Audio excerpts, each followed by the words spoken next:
Glinda might be a little in the closet. Well, it feels good to be right. 4 years ago, I argued that Wicked is gay, and the world finally seems ready for that conversation. Also, what do you mean you always thought so back when, Miss Chenoweth, and why didn't you think to speak up when we were in the trenches? The romantic subtext between Glinda and Elphaba getting public recognition was certainly not on my 2024 bingo card. Actually, I did make a bingo card back when it was announced in 2022 the movie would be split in two. Me and some other fans came together and just dumped all of our worst fears out in the world, and I've never been happier to not have gotten a bingo. Please forgive us for our bitter tones back then, but any musical fan knows how daunting it is when a movie adaptation is on its way. Just ask Phantom fans, or heaven forbid, Cats fans. To say the Wicked fandom locked out is almost an understatement. Director Jon M. Chu and everyone on that set understood the assignment. You can see the absolute love of these people poured into it, and they got the weight of the legacy of both Wicked and The Wizard of Oz. Of course, the movie isn't flawless, and I'll certainly be discussing that too in this video. But up front, I think this was a solid adaptation. And since everybody and their mother suddenly has started making Wicked content, I'm just going to skip over all the basic parts and discuss what I want to discuss, which is mostly how they translated the stage musical into a movie musical, and why a lot of the changes they made were very effective. I'm sure once I publish this video, the hype cycle has already died down, but do I look like I care? I was making Wicked content back when it was just me and like 50 other queers hyping each other up in the AO3 comments. Wicked is my prison and I've made my peace with it. So sit back, relax, and let's just vibe our way through this video while I discuss part 1 of the Wicked movie. But before we start, just a couple of ground rules. If you haven't guessed by now, this is going to be an advanced course. Again, I have not stopped thinking and interacting with this story and these characters for the last 8 years. I have lost the ability to be normal about it. If you've only just dipped your toe into Wicked, you are very welcome to stay and vibe with us fandom veterans here. Just keep in mind that I'll be referencing the movie, the musical, the books, and even my previous video essay all willy-nilly and without spoiler warnings. Oh, and if the YouTube algorithm is going to suggest me one more "the Wicked book is so much darker than you think" video, I might actually rip my hair out. I know more than you. All right. 2. I am not going to discuss whatever bullshit drama the internet has decided to focus on today. I'm not even going to deign this with an explanation. For the love of God, do something more productive with your time and energy. I'm nearing my 30s and I'm simply too tired. I have a postgrad in film and media analysis, not tabloid journalism and gossip. 3. My pronouns are they, them. Please use them. If you're not familiar with they, them pronouns, just use Sam instead.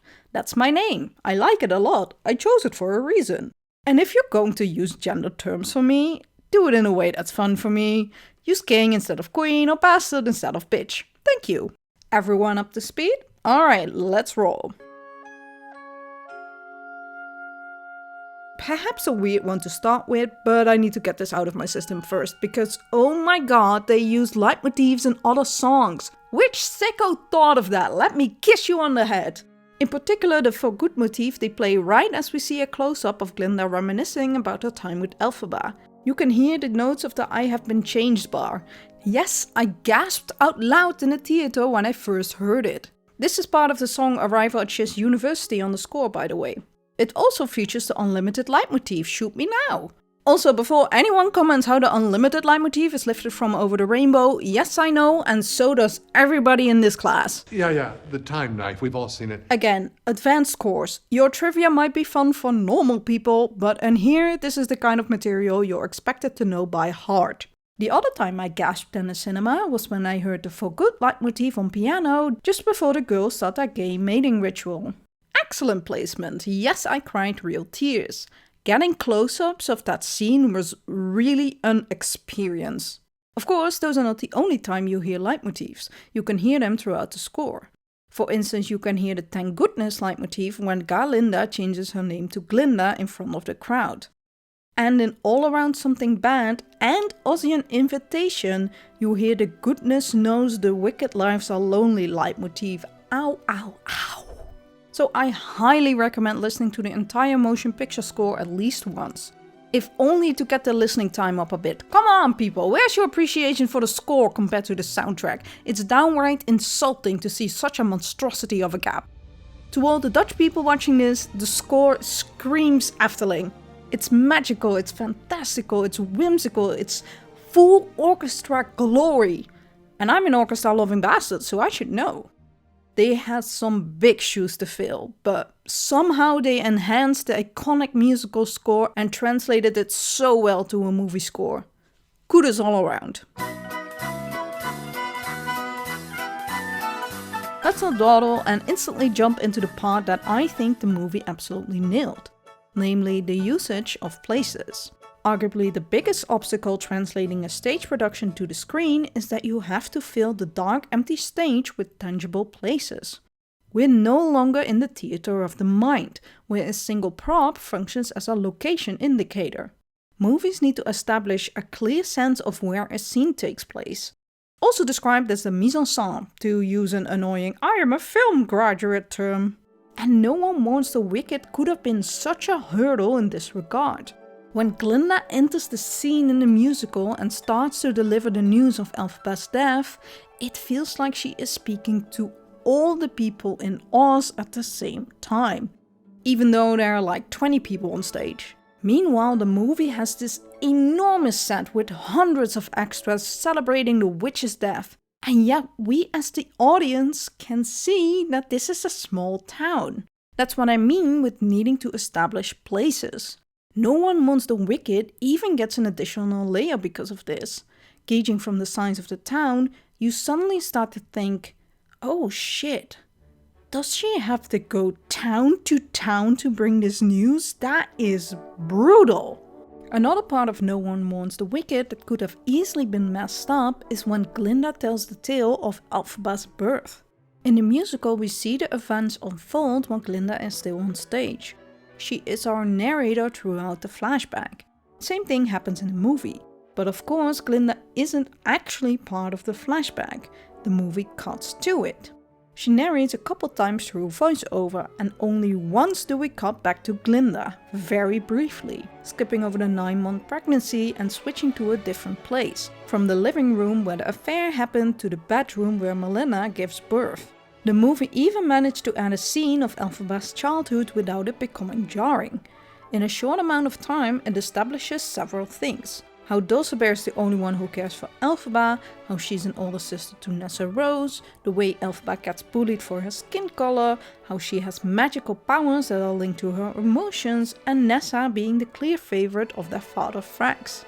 Most of these are implied in the scenes yet to come, but it's short enough that it doesn't feel like it drags the momentum. Also, little Nessa is the cutest little button, and if anything happens to her, I'll kill everyone in this room and then myself. Next thing I want to highlight is an entire sequence surrounding something bad. For now I'll focus solely on the places aspect of this, though don't think I'm done discussing this part of the movie because I like basically every change they made here. I love that they separated Dr. Dillerman's lesson and the song Something Bad. In a theater you want to stay as long in a scene as feasible, because every set change needs to be physically altered and therefore have a purpose. In a movie, you can have as many locations as you want really, as long as the transition is a logical one for the viewer. Because of this, we actually get to see some other animals on screen. Dr. Dillerman basically has an underground meeting with other animals, and I love this addition. I love how knowledgeable Dillerman seems in contrast to the rest of them. It establishes that the majority of people and animals don't even realize that this is happening. This is where Dr. Dillerman starts singing Something Bad. With this change, Something Bad is less about educating Elphaba on an issue a minority group faces, but informing said minority group and warning them about the potential danger they are in. Obviously, Elphaba is sympathetic in both scenarios. But because all the animals are so secretive and Elphaba isn't even supposed to be here, she's eavesdropping, the caution that is being taken and direness of the situation is much better felt. They also cut the "it couldn't happen here" in Oz lyric from the song, which is fine in the musical because it is simultaneously a measure setting up the scene transition. But I think it was a good call to cut it in the movie because it does make Elphaba seem pretty naive. A crossfade happens and we go to another scene that benefits from the freedom of locations. Elphaba and Fiyero's first meeting. Despite not rooting for them romantically, I'm happy that they're actually trying to set these two up as a romantic couple. Unlike some iteration I could mention. Though I gotta admit, beforehand I thought they were going to write an entirely new scene just to justify their romance better. Or give Fiyero an additional scene to beef up his character. But nope, Fiyero is just as insignificant as he was in the musical. Listen, I'm not complaining, you all know I'm here for the gay witches. And yes, I still think Fiyero should be a role solely played by men of color, because his ethnicity is so integral to his story in the book. But when Jonathan Bailey was cast, I knew he was going to be a good Fiyero.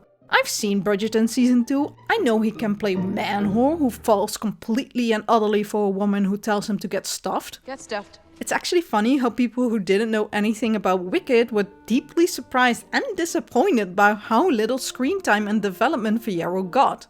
Meanwhile, everyone who does know the musical is like, oh wow, Jonathan really did a lot with this role. And he did! Fiyero came in 50 minutes late, flirted his bisexual heart out, and then left the screen with 40 minutes of the movie to spare. And yes, I timed that shit amazing. Movie Fiyero is one of the best Fiyero iterations, period. And he would have been the best Fiyero if he was portrayed by a man of color. Anyway, I got off track. Separating the Fiyero and Elphaba meeting and Fiyero entering Shiz is a great choice. It much better establishes their dynamic and we get to meet him while he's caught off guard. And in a way he catches Elphaba off guard too. In the movie she once again starts listing off the "no I'm not seasick" spiel, but Fiyero reacts in a very nonplussed way. Though it still doesn't impress her very much. Get stuffed. I also did not expect Fiyero's horse to talk, but I love it. A talking horse on stage would be silly, but a talking horse on screen? Perfectly fine and acceptable. The horse laughing his ass off while Fiyero fails at charming Elphaba? Perfection. It's so much better than the average joke, and it sets up Fiyero as sympathetic towards the animals, which becomes important later on when Elphaba and Fiyero save the lion cub together. Fiyero being friends with his horse is probably the biggest reason why Elphaba's spell doesn't affect him in that moment. And because she didn't need her impulse control, aka Glinda, but an agent of chaos. Someone who doesn't think, but acts. And as much as I love Glinda, the girl cannot do impulsive. Okay, last location I want to discuss. We're jumping ahead all the way to Defying Gravity. And this is pretty much the only song that loses something in the translation process to the other medium. And I honestly expected as much. Defying Gravity is made and meant for the stage. The entire structure of the song relies on it. So I knew it was never going to be as impactful on screen. But the staging is not at fault here. As I mentioned before, on stage the audience needs to do far more legwork to imagine the space the characters are in. Just before Defying Gravity and Glinda and Elphaba re-enter the stage from a trapdoor, Elphaba exclaims, "There are no more stairs. This must be the attic." Oh, there are no more stairs. This must be the attic. So the audience can go, right, we transition to the attic. I understand the space the characters are in now. If Elphaba had said this dialogue in the movie, the viewer would go, well duh, we can see you're in the attic, Elfie, way to state the obvious. Another aspect that's different is not just space, but time. In the musical there's a moment everyone is off stage just before the Defying Gravity scene starts.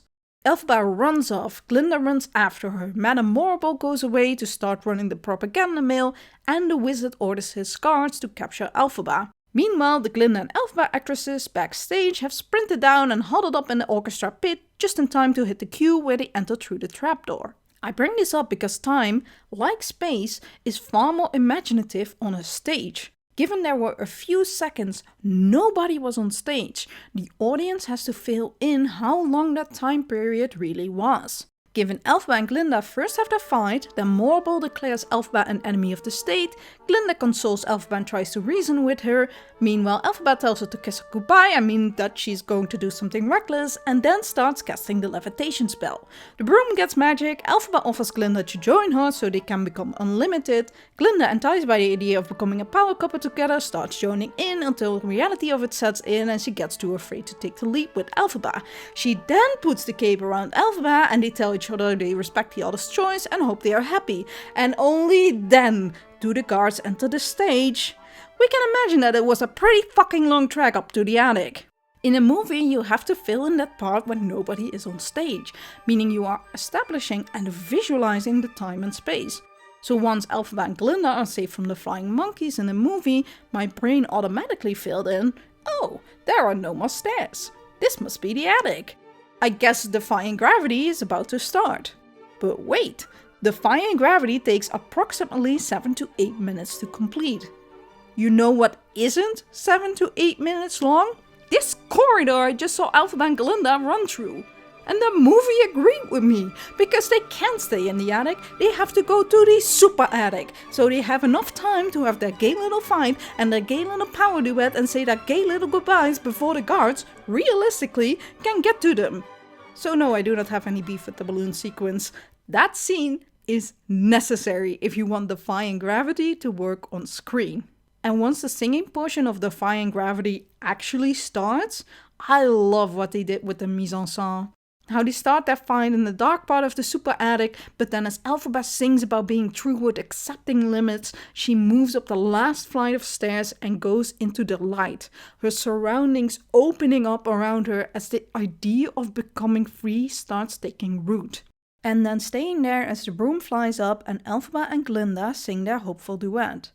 So, we're a solid 14 minutes into the Defying Gravity scene, and I still haven't gotten to the part that I disliked. Until now. I think they started to fumble Defying Gravity as soon as Elphaba's solo kicks in. Everybody who has seen Wicked live in the theater knows that this is a moment. Perhaps the most iconic moment in all of musical history. And that's not even an exaggeration. After so much build-up, nothing beats this emotional catharsis and spectacle of Elphaba being lifted in a theater while belting her head off. Or like the Brazilian production, flying over and into the audience.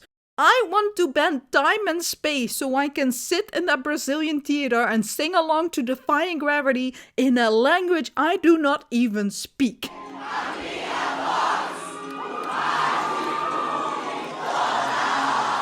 Tell me that isn't the coolest thing you've ever witnessed in a theater.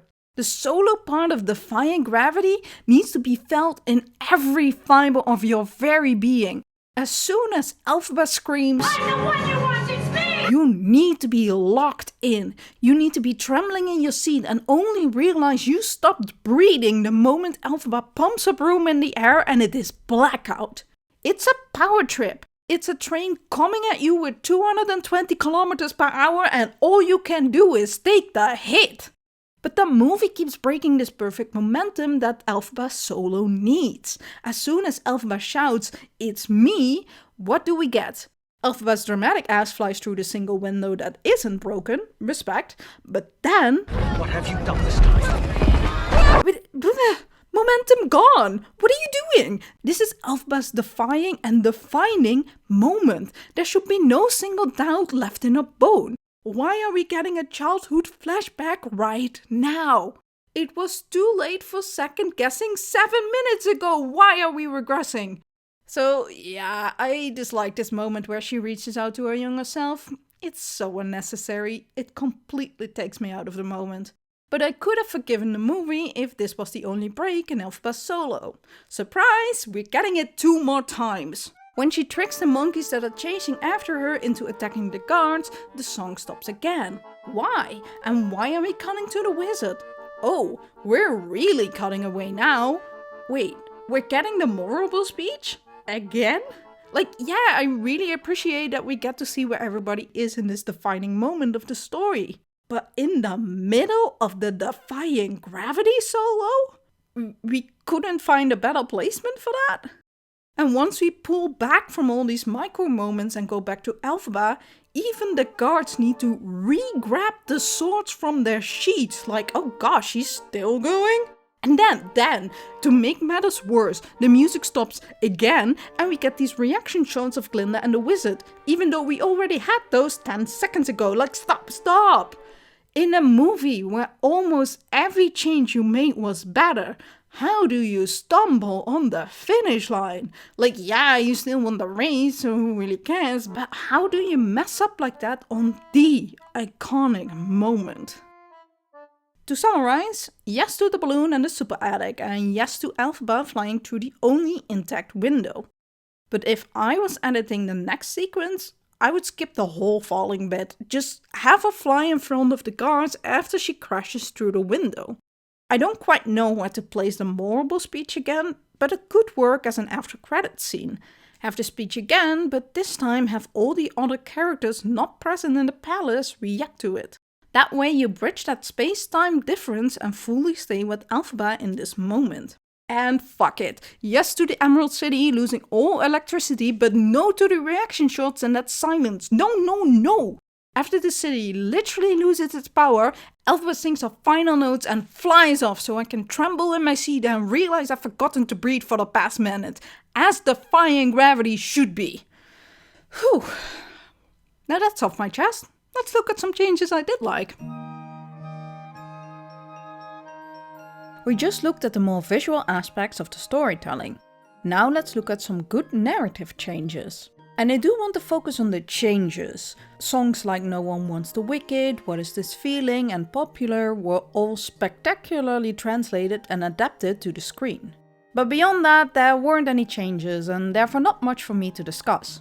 As I said in my last Wicked video essay, while the musical hasn't changed all that much since its opening in 2003, a lot happened in the world. For one, gay marriage back then was only legalized in 2 countries. Us and the Belgians, side by side, in homoerotic tension. It's only natural that in an adaptation process, creators reflect upon the story they are adapting from. And thank God they concluded Nessa Rose's storyline aged particularly poorly. They scrubbed pretty much every trace of the implication that Nessa is tragic or lesser than because she's in a wheelchair. That narrative is actively challenged even. Nessa Rose and Elphaba keep mentioning that Nessa doesn't need help and she can do it herself. Frax keeps wanting to help because Nessa is his clear favorite and therefore is overprotective. Miss Cuddle, on the other hand, wants to keep cuddling her. I love that they kept the naming scheme equally obvious and on the nose as horrible morrible. Sometimes subtlety is a brick. And I think that's neat. Since we're already talking about this portion of the movie, let's really dive in. Most of the changes occur from the moment Elphaba arrives at Shiz up till Fiyera's arrival. And that has to do with the changes in Nessa Rose and Morrible's characters. This time around, Elphaba doesn't enroll into Shiz to look after Nessa.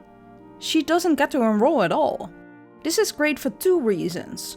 1, Nessa gets to be her own person without being babied, and 2, it makes the reason Elphaba does get to enroll a much more impactful plot point. It really shows the audience how extraordinarily gifted Elphaba is. Also, from a costume standpoint, it's great to have Elphaba be in all black, while all the other characters are in their school uniforms.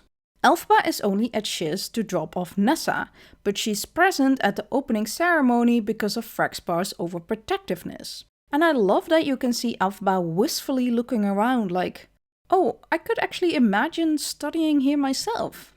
Too bad I will never be able to. When Morrible enters and everyone stands up, I love this little moment between Boq and Nessa Rose.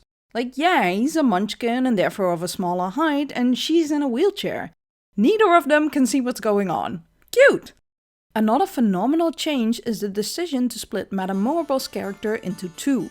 I absolutely adored Miss Cuddle as an addition. Well, I despised her character, but that's exactly the point. Everything Miss Cuddle says and does are actually Morrible's lines, and she inherited basically all the campy and obviously evil elements of Morrible. Meanwhile, Madame Morrible gets some room to be sympathetic, at least in the beginning. When Elphaba has a magical outburst, it is Morrible who comes to her rescue and pretends it was her doing instead. It makes sense why Elphaba instantly trusts her. Morrible stands up for her and is the reason she gets to stay at Shiz. Simultaneously, it nicely sets up Glinda's envy towards Elphaba, which is the main reason for her loading in the movie. She knows Elphaba was the one who actually cast that spell, and not Morrible. and says as much in a following scene as she tries to haggle her way into the sorcery seminar. Oh, and what a fantastic foreshadowing moment here when the wizard's portrait breaks. And we get to see a portrait of animal academics underneath. And the fact that it is Elphaba who does the damage? Oh, the symbolism of it all. Speaking of the animals, first of all, I count all my blessings that we got normal animals in the movie and not whatever the hell they did in the Cats movie. Yeah, on stage it's fine to have a humanoid animal, but in a movie? Very good choice, we really dodged a bullet there. Anyway, they cut the whole token goat bit, which is good because that joke has never sit well with me to begin with. After the class is dismissed, we have Elphaba and Dr. Dillerman bond over liking puppies instead of being outcasts and sharing lunch. Which isn't a gag that would work on screen, so another good thing to cut. Instead of Madame Morrible barging in all villain-like, oh, I heard there was some sort of disturbance in class, she brings it in a far more subtle way during the sorcery seminar. Again, good change that reflects the change they made with her character. And it's not like Morrible's all cuddly now. No, she still very much demands respect and has no time for people she doesn't think have potential. You can tell she blatantly chooses favorites.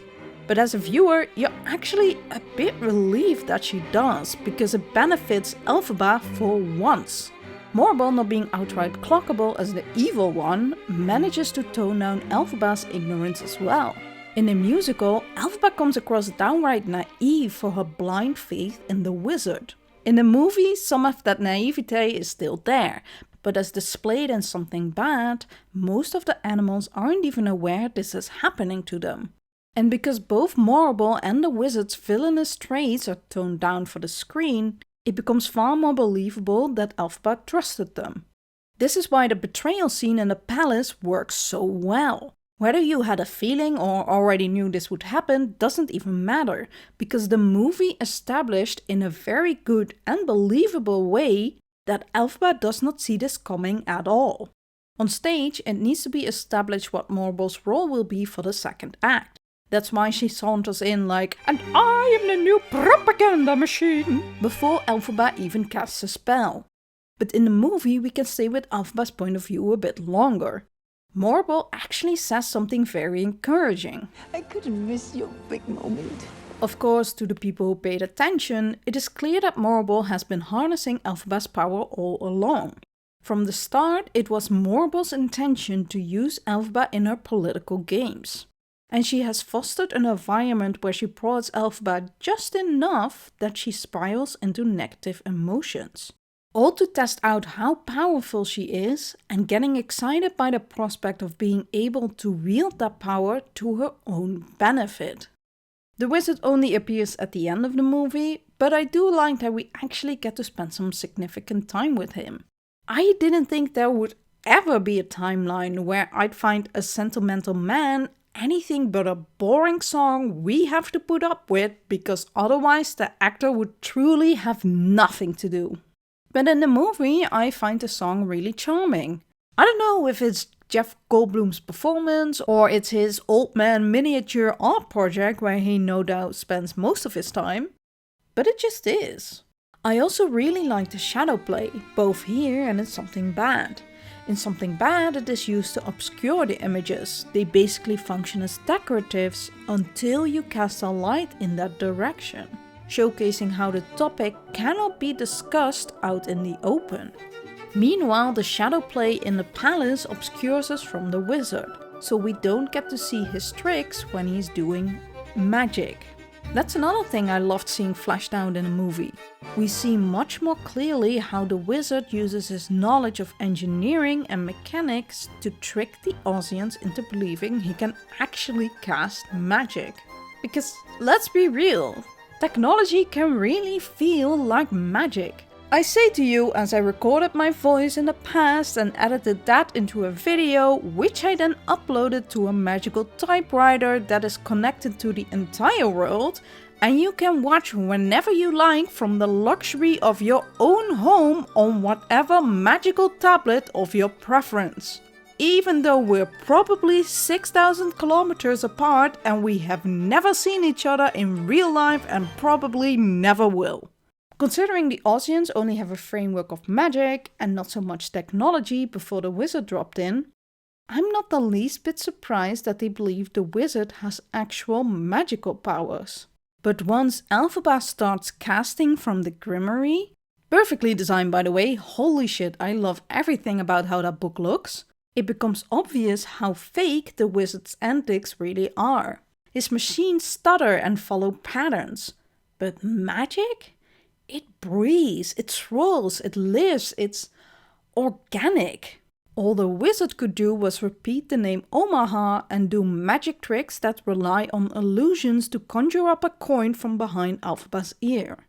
This build-up to the final unraveling is really rewarding because of all these added factors. Elphaba pushing the Grimoire into the wizard's hands and demanding he casts a spell is such a fantastic addition. We get to feel her betrayal and sit with it. And it all has to do with the far more subtle build-up that the movie went through compared to the musical. These changes truly were for the betterment of the story.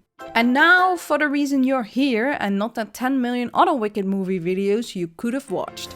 Because you didn't come to hear me rant about places for half an hour, did you? No, you want me to talk about all the gay stuff. So talk I shall. Again, I'm not going to rehash things from what's already in the musical. Yes, Loading and Defying Gravity are super gay songs. Yes, Glinda calls Elphaba beautiful without really changing anything about her appearance at all. Everyone who is here is on the same page. If you want to hear me talk about that stuff, watch my Wicked is Gay video instead.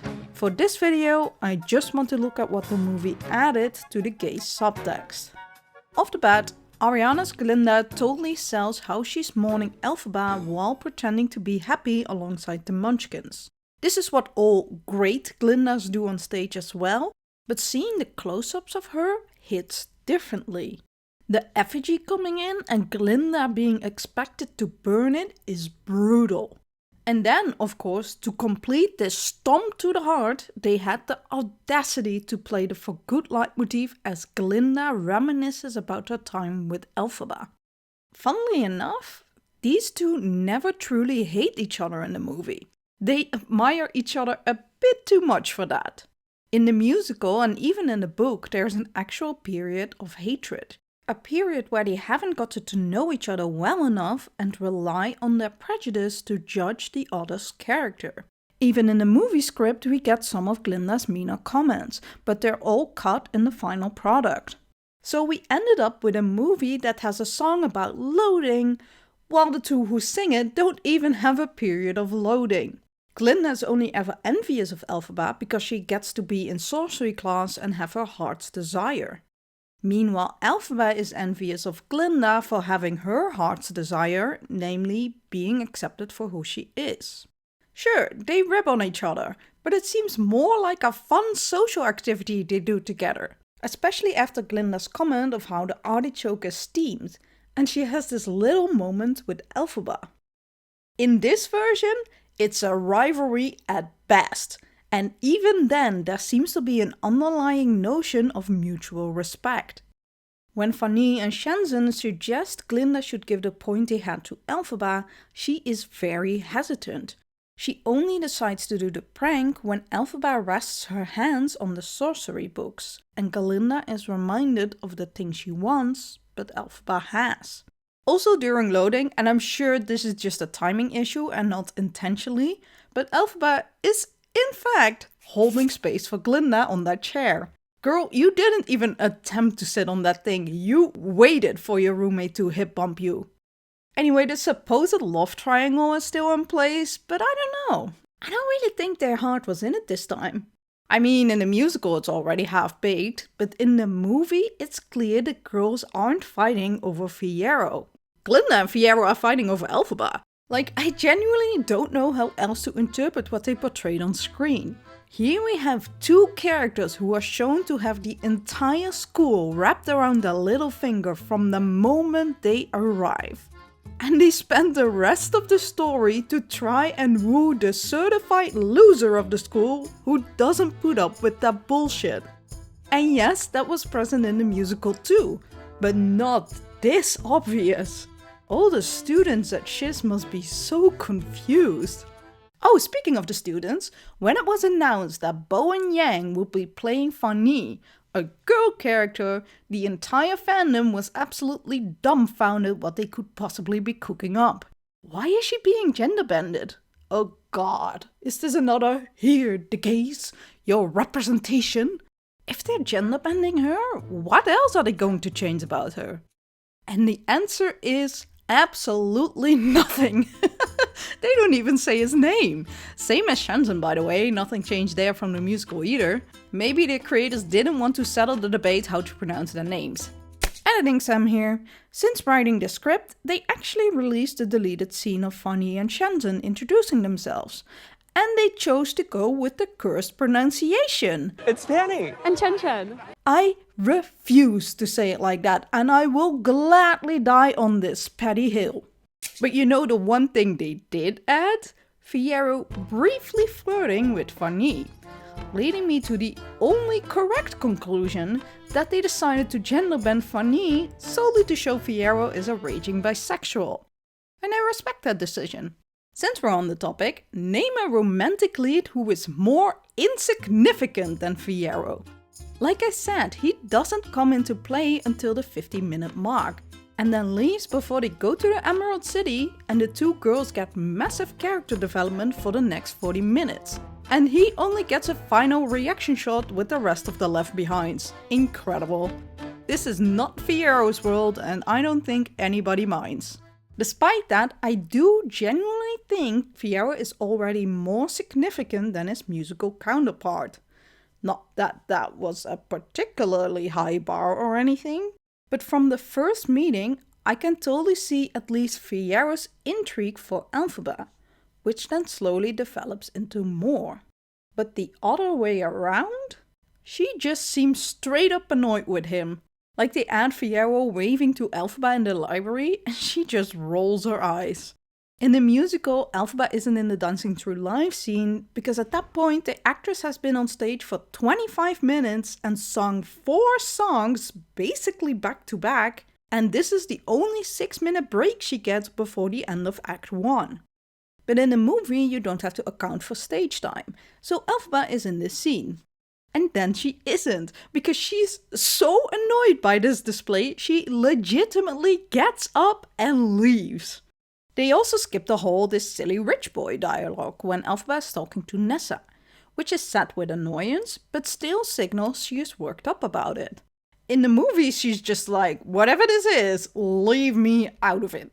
And then during the dance scene, Glinda and Elphaba leave the party early, which definitely isn't in the musical.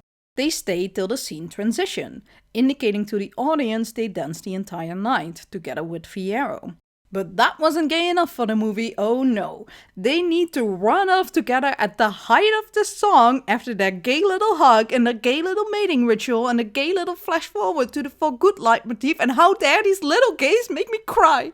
And the movie keeps giving Fiyero these reaction shots, even when the two of them leave the party. And his face just reads as, damn, did I just get rejected?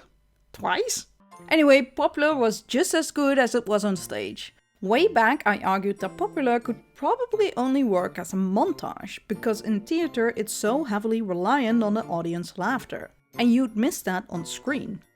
But in hindsight, obviously What Is This Feeling is the montage song, and Popular is just as insane as it is on stage and it still works somehow. So you know, egg on my face, what the hell do I know? Well, I do know I like the addition of them lying in bed with each other, face to face, staring into each other's souls. I definitely do this with all my friends. After Popular, Elphaba and Glinda basically don't stop holding hands. And this is accurate for the stage show too, but it's still hilarious, like when Elphaba gets the invitation to meet the wizard and Glinda is eagerly awaiting her turn to be hugged. Oh, I know what you are, girl. I also like that at the train station scene we already see Glinda's growth. The Glinda who first stepped foot at Shiz would have done anything to haggle her way into that meeting with the wizard. But here she is, fully accepting that Elphaba gets to go and she doesn't. She's just here to support her friend and is so damn excited for it. Since the movie puts so much emphasis on her wanting to become a sorceress, this is a nice little addition.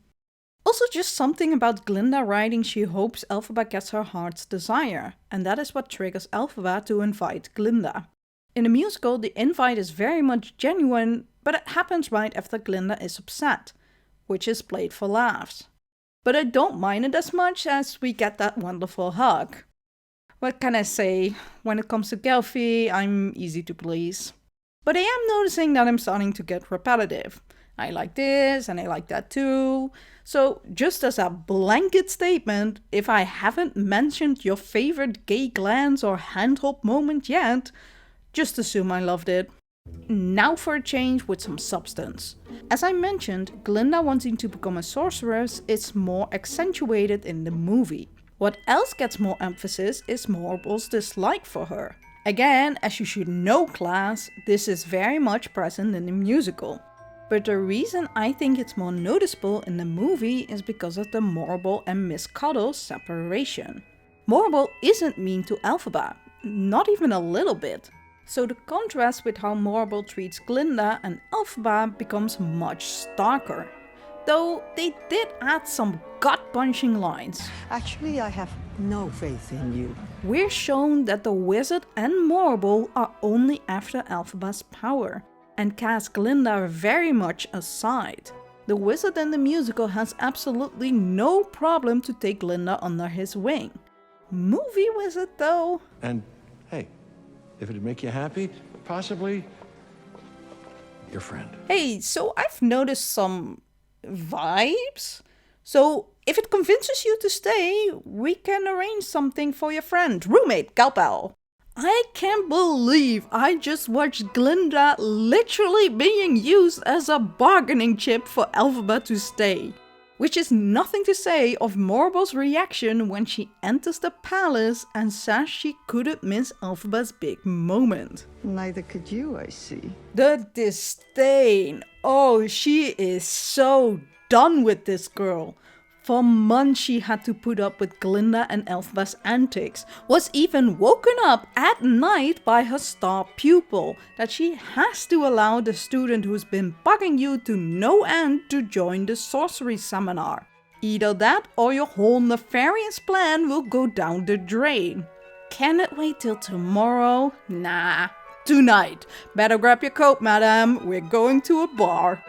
Not to mention that this time around, Morble commands Glinda to go after Elphaba and fetch her back. In the musical, she does it all by herself. In the movie, she gets used again as a way to convince Elphaba. That's now 2 times in the span of 30 seconds. And after defying gravity, Madame Morble has to drag Glinda back inside, while she keeps glancing back at the sky, looking for Elphaba. What? Oh, I'm sorry. I couldn't hear you over all the extra ammunition the movie gave me in my filthy little queer headcanons.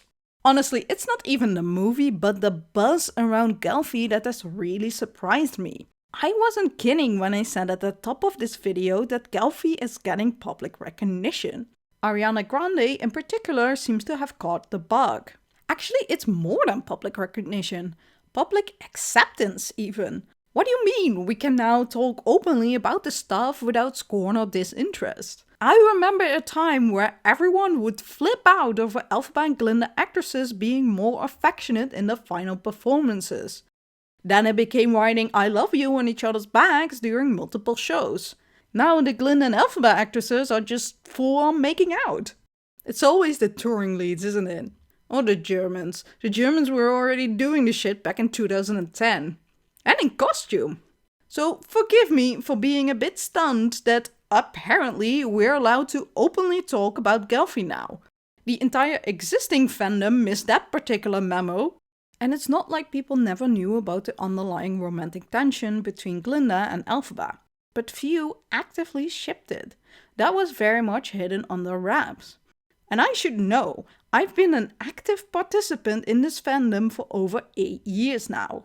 Maguire has pretty much always admitted he intentionally wrote the romantic tension between Elphaba and Glinda. Nothing new there.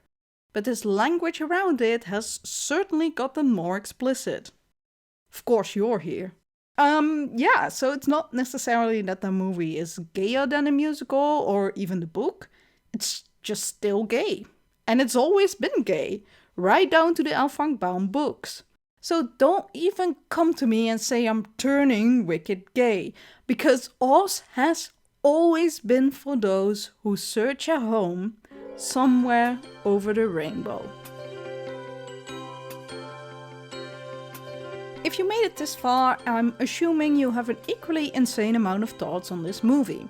So far I've been overwhelmingly positive, and that won't change. But I do have a couple of nitpicks. To keep it positive, for every nitpick I'll mention a detail or two I thought was great. My first big nitpick is that Elphaba has too much riz. Yes, that's right, I'm accusing Cynthia of being too cool. Hear me out, because this starts at her introduction shot. The slow motion as she tugs at her hair, the pinky ring, the micro braids, the long sharp nails. What do you mean you weren't born for the rose and pearl? Ma'am, have you seen what you look like? This is not how you would frame an awkward outcast. And I'm not dumb, I can see that the movie made the choice to rid Elphaba of a more awkward trait. But I'm not entirely convinced that was the best decision. Elphaba is a very adolescent role.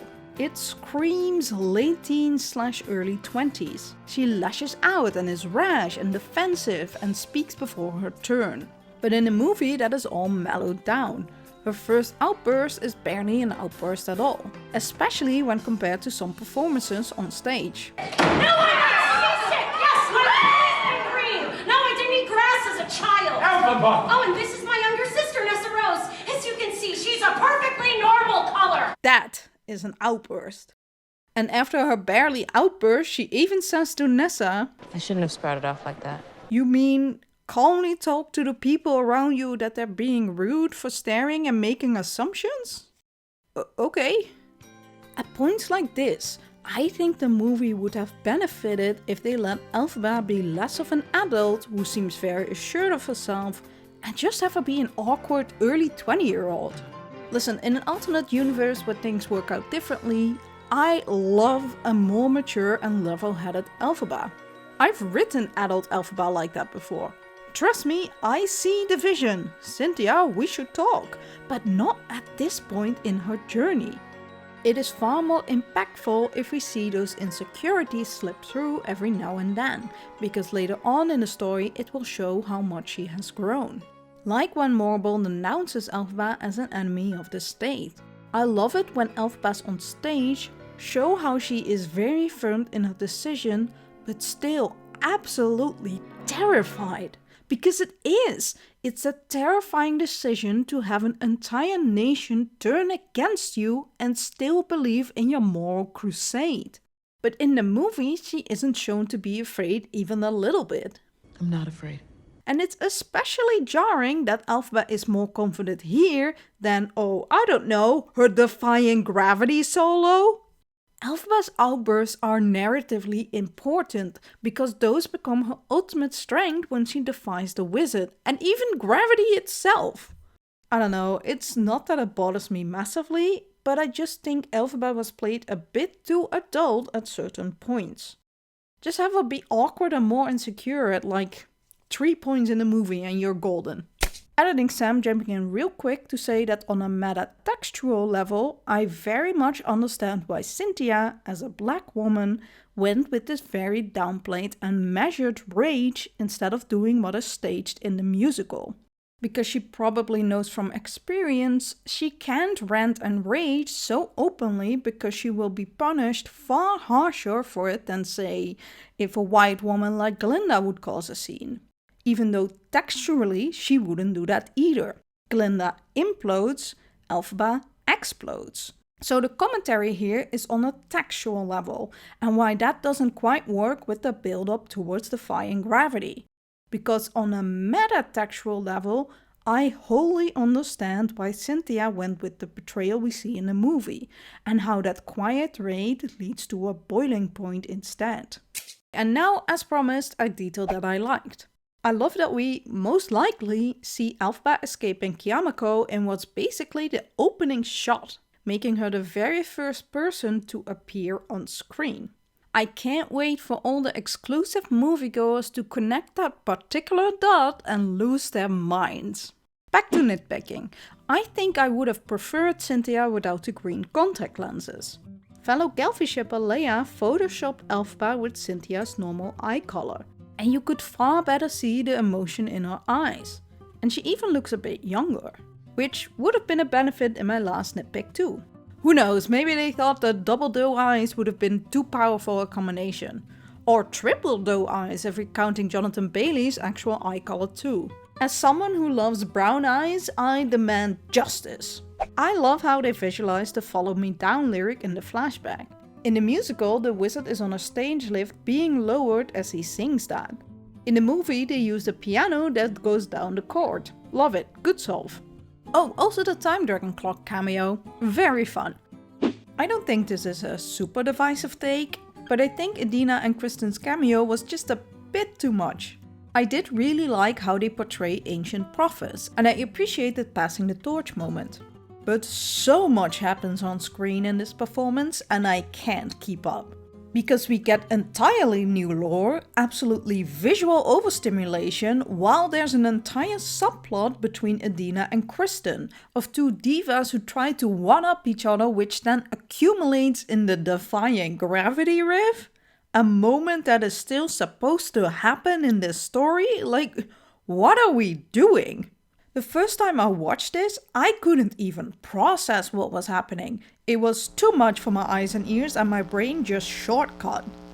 Another big plus of the movie is that the movie used so many practical sets. I'm so glad we've seemingly gotten to a tipping point that actors no longer have to act entirely in front of green and blue screens. The practical sets were additionally great because of the massive amount of dancers that were involved. Seriously, it takes 3 slides in the credits to name them all. Also, whoever decided that all the claps and the slaps and the stomping needed some emphasis in the sound design, you have my entire heart.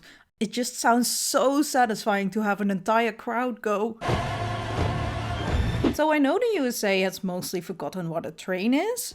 So let me confirm, as a frequent train traveler, that that's not a passenger train. That's a taxi on rails. Which makes me think that it's a bullet train solely used for the wizard's guest.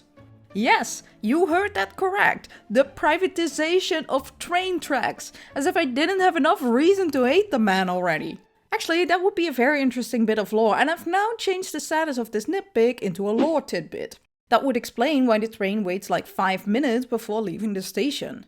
Then again, they should have changed the dialogue of all aboard into invited guests aboard to reflect that. But the released deleted scene definitely complies with this private train theory. Also, for no particular reason, I'm just going to drop this map of Oz in here, where you can see that the train track doesn't go to Munchkinland. I don't have to explain this to you people, you already know. Anyway, Bowen Yang saying "I don't see color" was a wild choice, and I'm so here for it. Also, just a general shout out to Bowen Yang and Bronwyn James for the portrayals of Fanny and Shenzhen. Again, basically nothing has changed from the musical, but they did get to add some snappy one-liners and did some great background acting. In case you've watched my Wicked is Gay video, you may be wondering where that fire I spat back then has gone. Yeah, I suppose it is partly gone, but that's only because by the end of that video, you see me basically giving up. I figured we would never get canon Gelfi, and even with this delicious subtext in the movie, I don't expect anything canon in this version either. So while I've given up on any hope of a canon version of the story in these blockbuster movies and musicals, I also don't solely look at those for answers. When it comes to Wicked, I've long reached nirvana. I mean, there are fan fictions I consider more canon than some of the moments in the book or musical, and now movie.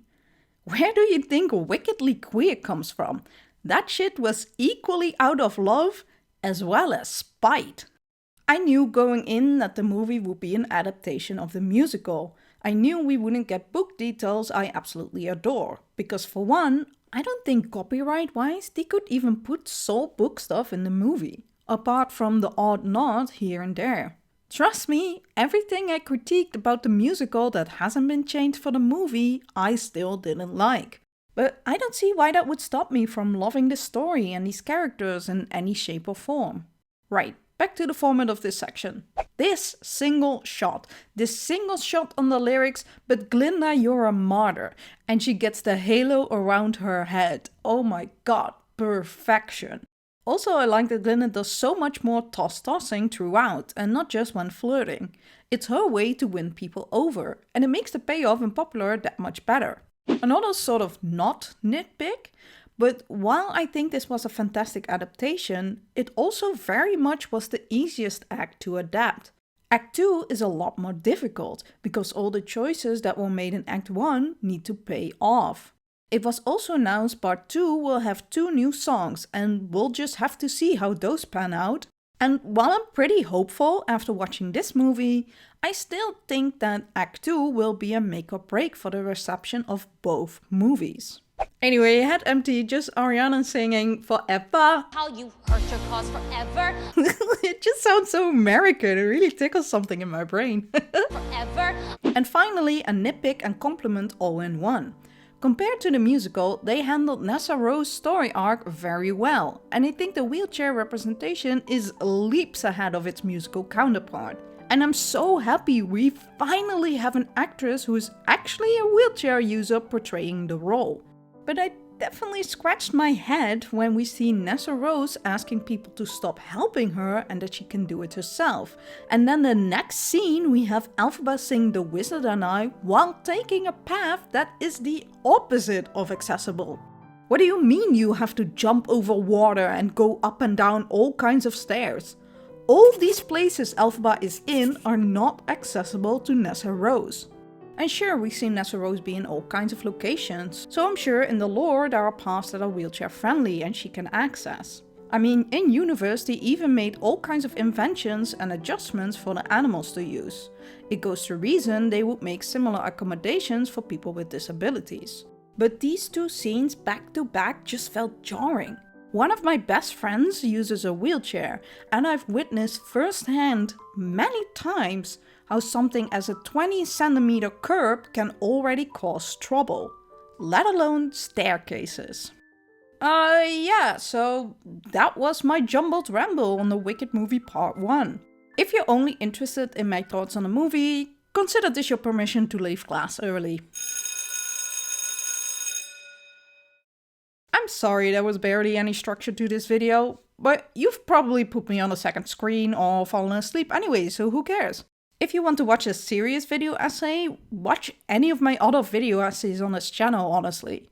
I already wrote and successfully defended my Gelfie thesis statement 4 years ago. This was just a word vomit to get my thoughts out into the world.